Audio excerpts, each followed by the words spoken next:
Story 20. The Exile and Return. The kingdom of Israel and the kingdom of Judah both sinned against God. They broke the covenant that God had made with them at Sinai.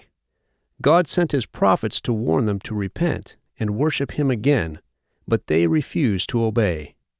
So God punished both kingdoms by allowing their enemies to destroy them.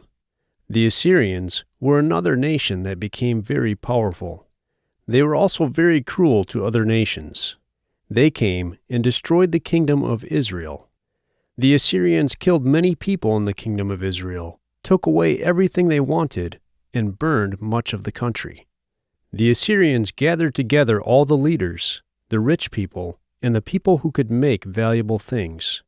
They took them to Assyria. Only some very poor Israelites remained in Israel. Then the Assyrians brought foreigners to live in the land. The foreigners rebuilt the cities. They married with the Israelites who were left there. The descendants of these people were called Samaritans. The people in the kingdom of Judah saw how God had punished the people of the kingdom of Israel for not believing and obeying him. But they still worshipped idols, including the gods of the Canaanites. God sent prophets to warn them, but they refused to listen. About 100 years after the Assyrians destroyed the kingdom of Israel, God sent Nebuchadnezzar, king of the Babylonians, to attack the kingdom of Judah.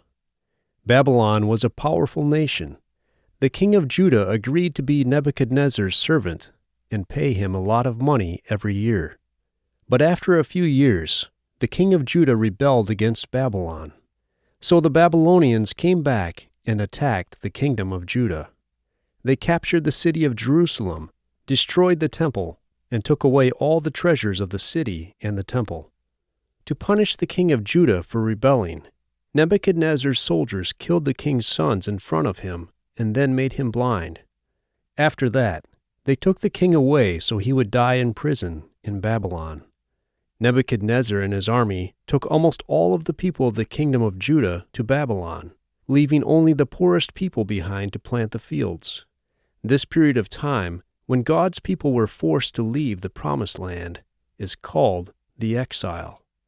Even though God punished his people for their sin by taking them away into exile, he did not forget them or his promises. God continued to watch over his people and speak to them through his prophets. He promised that, after 70 years, they would return to the promised land again. About 70 years later, Cyrus, the king of the Persians, defeated Babylon. So the Persian Empire now ruled many nations instead of the Babylonian Empire. The Israelites were now called Jews. Most of them had lived their whole lives in Babylon. Only a few very old Jews even remembered the land of Judah. The Persians were very strong, but they had mercy on the people they conquered. Shortly after Cyrus became king of the Persians, he gave an order that any Jew who wanted to return to Judah could leave Persia and go back to Judah. He even gave them money to rebuild the temple. So after 70 years in exile, a small group of Jews returned to the city of Jerusalem in Judah. When the people arrived in Jerusalem, they rebuilt the temple and the wall around the city.